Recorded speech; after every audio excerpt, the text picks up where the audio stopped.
Good morning दोस्तों, कैसे हैं आप लोग।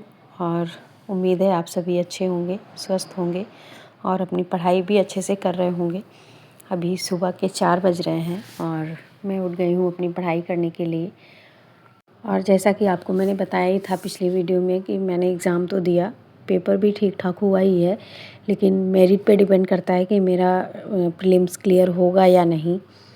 तो बस जब मुझे ही लग रहा है कि अगर हाई मेरिट जाती है तो शायद मेरा ना हो पाए, तो मैंने फिर से स्टार्ट कर दिया है अपना पढ़ाई करना।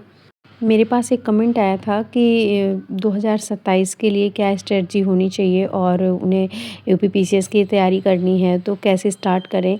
तो अगर आप वाकई में बिगनर हैं, आपको कुछ भी नहीं आइडिया है, तो सबसे पहले आप प्रीवियस ईयर्स क्वेश्चन के जो बुक्स आते हैं पीवाईक्यूज़ के, वो ले आएँ और उसे अच्छे से पढ़ें और देखें कि क्या क्या किस टाइप के क्वेश्चन आते हैं।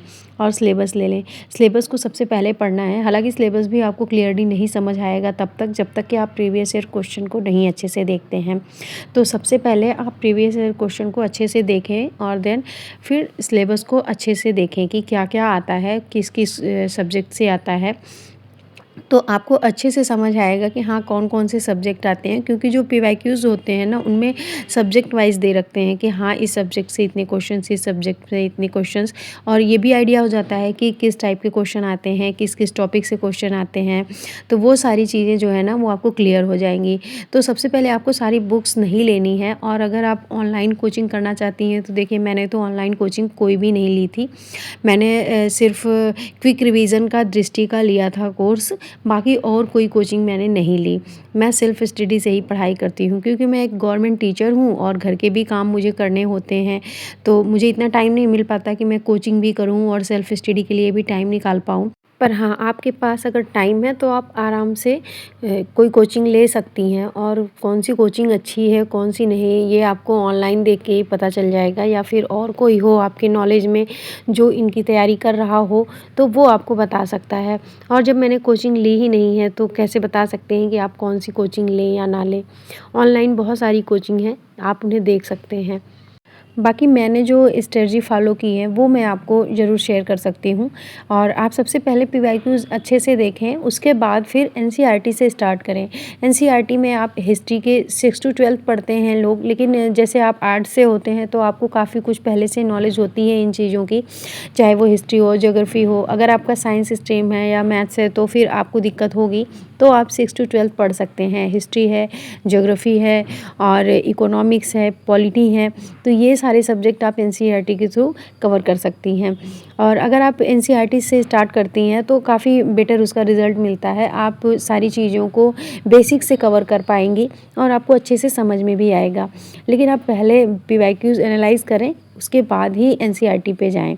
और फिर एनसीईआरटी को अच्छे से आप पढ़ें 1-2 बार। उसके बाद तब आप स्टैंडर्ड बुक जो होती हैं, जैसे कि पॉलिटी के लिए लक्ष्मीकांत होती है, एम लक्ष्मीकांत की बुक जो है वो पॉलिटी के लिए काफ़ी बेस्ट है।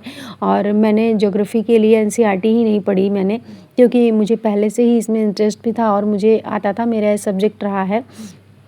तो मैंने महेश कुमार वर्णमाल की बुक ले रखी है ज्योग्राफी की, और घटना चक्र मैंने ले रखी है सारे सब्जेक्ट्स की। और हिस्ट्री और पॉलिटी की एनसीईआरटी मैंने ज़रूर पढ़ी है, और वो भी सारी नहीं पढ़ी हैं, कुछ ही जो मुझे इम्पोर्टेंट लगी थी वो मैंने पढ़ी थी। क्योंकि हिस्ट्री मेरा थोड़ा सा वीक रहा है, स्टार्टिंग से मुझे इसमें इंटरेस्ट नहीं था, तो उसकी मैंने थोड़ी एक्स्ट्रा बुक ले रखी हैं। और आप चाहें तो बुक्स की लिस्ट अगर आपको जाननी हो तो मेरी पहले की वीडियोज़ पड़ी हुई हैं, उनमें सारी बुक्स मैंने दे रखी हैं, आप उसे देख सकती हैं। तो उससे आपको कौन सी बुक्स लेनी है वो सारी जानकारी मिल जाएगी। बाकी सोशल मीडिया पे तो आपको बहुत सारी वीडियोज़ मिलेंगे जिसमें कि 1 बाय 1 सारे बुक्स दिए होंगे सब्जेक्ट वाइज़ कि आप कौन से लें कौन से नहीं। और ऐसे ही आप स्टार्टिंग में पहले पीवाईक्यूज़ को देखें, उसके बाद एनसीईआरटी कवर करें, फिर स्टैंडर्ड बुक पे जाएं। तो इस तरह से आपकी जो तैयारी होगी ना एक लय में होगी और आपको दिक्कत नहीं आएगी, क्योंकि काफ़ी टाइम हमें निकल जाता है समझने में कि हम क्या पढ़ें क्या छोड़ें। वो चीज़ें जो आपकी है ना पीवाईक्यू से बिल्कुल क्लियर हो जाएंगी। तो इसलिए सबसे ज़रूरी है पीवाईक्यू, उससे हमें एक आइडिया मिल जाता है।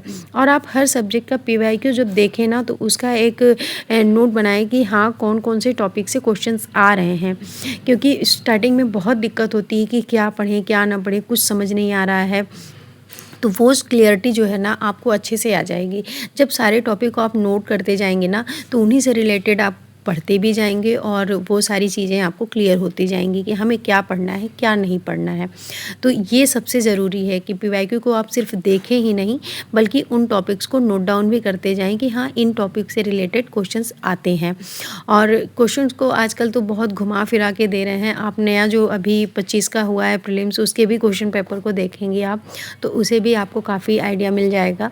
तो इसलिए क्वेश्चन पेपर सबसे पहले देखें, और जब टॉपिक्स आप नोट करते जाएंगे तो उनको अच्छे से पढ़ते जाएं, और जब समझ में आ जाए आपको कि हाँ, मैंने कुछ पढ़ लिया है, फिर आपको उसके बाद जो है पीवाईक्यू सॉल्व करने की शुरुआत करनी चाहिए।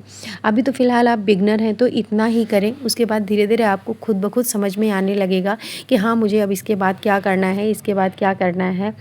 और इसी तरह आप अपनी पढ़ाई की शुरुआत कर सकती हैं। और अगर आप कोचिंग लेना चाहती हैं तो कोचिंग से तो क्या कहें, फिर तो आपको अच्छे से मार्गदर्शन कोचिंग वाले करते ही रहेंगे, आपको किसी और की ज़रूरत ही नहीं पड़ेगी। फ़िलहाल अगर आप सेल्फ स्टडी से स्टार्ट करना चाहती हैं तो मैंने जो बताया आप उसे फॉलो करें, आपकी तैयारी अच्छी हो जाएगी। लेकिन हाँ, कंसिस्टेंसी सबसे ज़रूरी है, और आपको मेहनत करना होगा, लगना होगा, तभी जा आपको अच्छे रिज़ल्ट मिल पाएंगे। और आप सभी को दीपावली की ढेर सारी शुभकामनाएं। उम्मीद करते हैं कि आने वाली दिवाली आपके हाथ में एक अच्छी नौकरी और ढेर सारी खुशियां लेके आए। और इसी के साथ वीडियो का एंड करते हैं। Bye bye, take care and thank you.